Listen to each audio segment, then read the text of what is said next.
Assalamualaikum warahmatullahi wabarakatuh. Selamat pagi, apa kabar hari ini? Semuanya baik ya.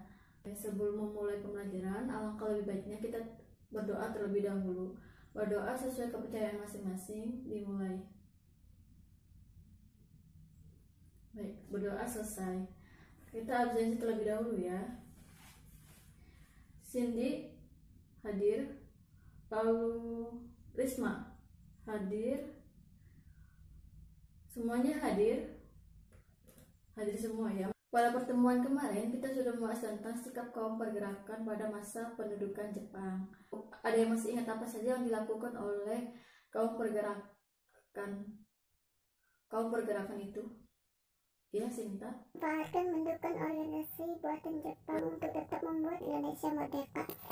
Baik, Dinda, tepat sekali. Nah, untuk pembelajaran kali ini kita akan membahas tentang perubahan pada masa kolonial Barat dengan metode yaitu kooperatif skrip. Nanti Ibu akan memberikan skrip materi ke kalian, tetapi nanti tugasnya itu berpasangan. Nanti yang sebelah kanan sebagai pembicara dan sebelah kiri sebagai pendengar. Nanti tiap-tiap masing-masingnya meringkas materi atau memberikan ide atau gagasan terbaiknya. Lalu nanti diskusikan kembali atau bertukar hasil kalian dengan teman pasangannya. Sudah mendapatkan hasil yang maksimal dari pertukaran informasi itu, nanti kalian informasikan di depan atau presentasikan hasil dari diskusi kalian berdua di depan kelas. Nanti Ibu akan memberikan skrip materinya sesuai apa yang Ibu instruksikan tadi. Nah, nanti Ibu akan kasih waktu kalian 20 menit untuk membaca atau meringkas, mengulas, dan memberikan ide atau gagasan lainnya terhadap materi pembelajaran kali ini. Nah, setiap orang akan mendapatkan skripnya masing-masing dan melakukan tugasnya yang sudah Ibu instruksikan, yang sudah Ibu jelaskan tadi. Waktu sudah habis. Coba yang siap untuk mempresentasikan hasil dari diskusi dengan pasangannya, silakan maju ke depan. Kami berdua akan mempresentasikan hasil diskusi kami dengan skrip yang tadi, bahwasannya adanya perluasan penggunaan lahan. Pada masa penjajahan terjadi perubahan besar dalam perkembangan perkebunan di Indonesia. Penambahan jumlah lahan untuk tanaman ekspor dilakukan di berbagai wilayah Indonesia. Bukan hanya pemerintah kolonial yang mengembangkan lahan perkebunan di Indonesia, tetapi juga perusahaan-perusahaan swasta. Lalu adanya persebaran penduduk dan urbanisasi. Kalian tentu ingat dengan politik etnis yang terdiri atas irigasi, transmigrasi, dan edukasi. Sejarah transmigrasi Indonesia terutama terjadi pada akhir abad 19. Tujuan utama transmigrasi pada masa tersebut adalah untuk menyebarkan tenaga kerja murah di berbagai perkebunan di Sumatera dan Kalimantan. Lalu adanya pengenalan tanaman baru. Pengaruh pemerintah kolonial Barat di satu sisi memiliki pengaruh positif dalam mengenalkan berbagai tanaman dan teknologi dalam pertanian dan perkebunan. Beberapa tanaman adalah ekspor dikenalkan dan dikembangkan di Indonesia. Pengenalan tanaman baru sangat bermanfaat dalam perkembangan pertanian dan perkebunan di Indonesia.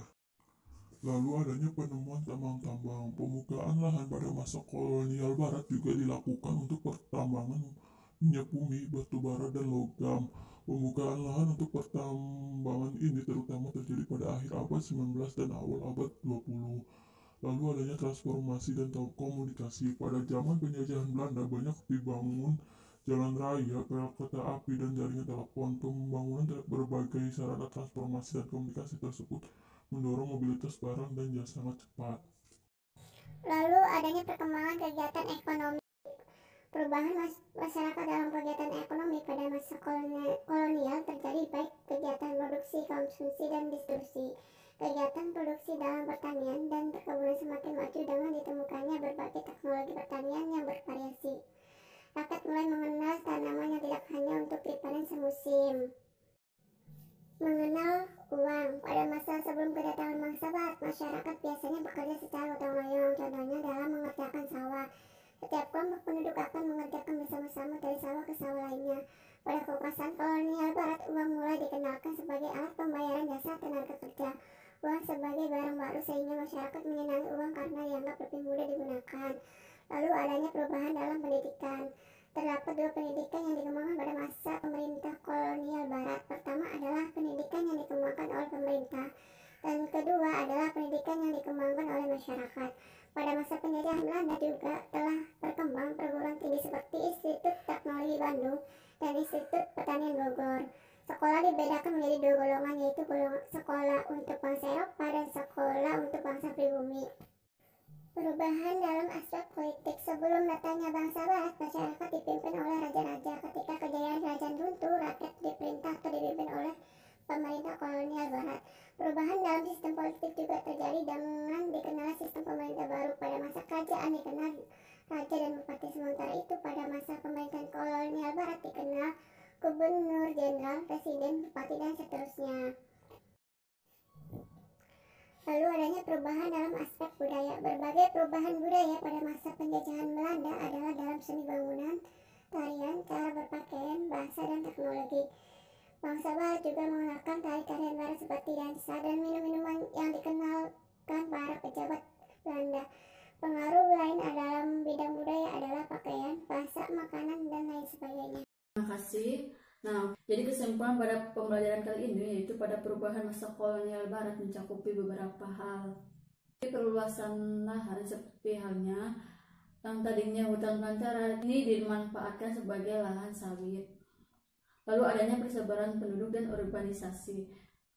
Karena adanya politik etnis ini terjadi sehingga terjadinya transmigrasi, yaitu orang-orang Jawa menyebar ke salah satunya itu negara Suriname, sehingga negara Suriname ini banyak keturunan orang Jawa. Lalu adanya pengenalan tanaman baru, lalu adanya penemuan baru seperti halnya tambang, logam mulia, minyak bumi. Baik, untuk pembelajaran kali ini kita cukup di sini, dan sebelum mengakhiri alangkah lebih baiknya lagi kita berdoa sesuai kepercayaan masing-masing. Berdoa